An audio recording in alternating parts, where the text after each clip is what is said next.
Why don't we talk about this XXX Tentacion posthumous album Skins? We talked about question mark earlier in the year. Mm. We're actually recording when X was shot and then pronounced dead. Um, it's been uh, it's been to be following his career and just him as a person has been a wild ride because of all the controversy surrounding him, the legal issues, some a lot of just a lot of very difficult things for fans, I think, to wrap their heads around. But this guy's got stands, man. Like, Yeah.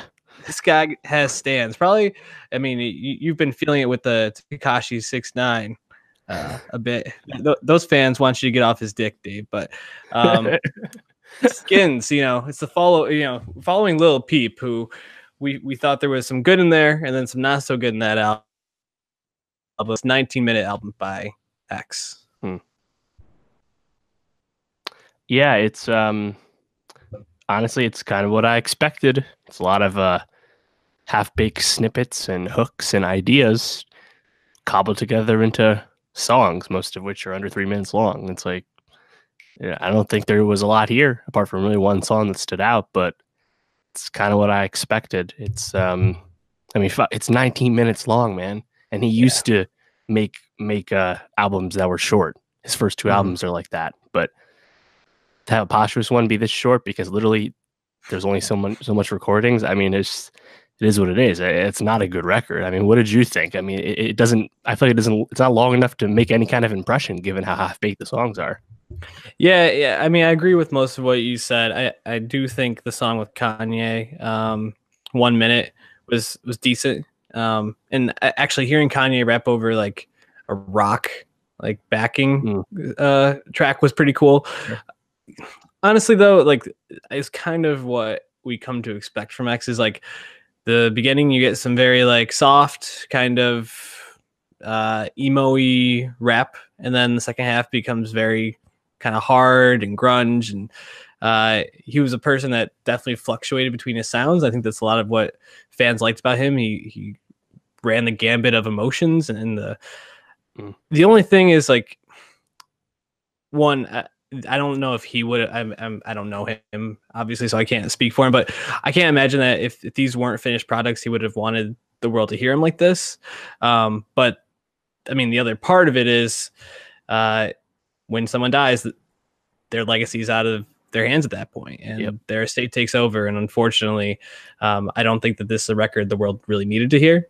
Maybe dropping the Kanye single would have been okay, but I don't know. It's just blah, blah. Yeah, I mean, I have less of a problem with posthumous music being on features.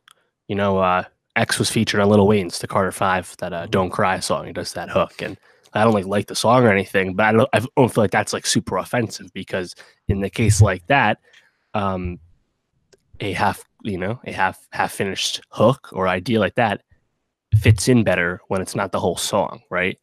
And assuming that the artist fucked with the artist you're collaborating with, having them posthumously collaborate with, I don't think it's like ethically that bad, right? And apparently X is going to be featured on Yandi. Take that with a grain of salt, but that's what has been floated out there. Yeah, it's again, like, not to rehash what we said for Little Peep, but I mean, like you said, I mean, the estate is just milking X's vaults and hard drives to make money because he's a streaming giant. I mean, this is going to do better than Question Mark. It's on pace to do 160,000 equivalent units first week, which is obviously gigantic. And that's despite the fact that it's not great music. He just has so many baked in fans, most of which are very young. And I think if there is a highlight on this, I actually thought Train Food, the third track, was pretty interesting, just because he was like actually telling like a dark story, and it was actually one of the more clear technical raps on the project. And again, definitely wasn't a finished idea. It actually sounded like an idea that had promise. But my whole thing with any lauding of X as an artist has always been, I always thought he was more theoretically a great talent and someone who had actually produced a lot of great songs. But again, this posthumous album just shows you again more of the promise, not really any more results or anything.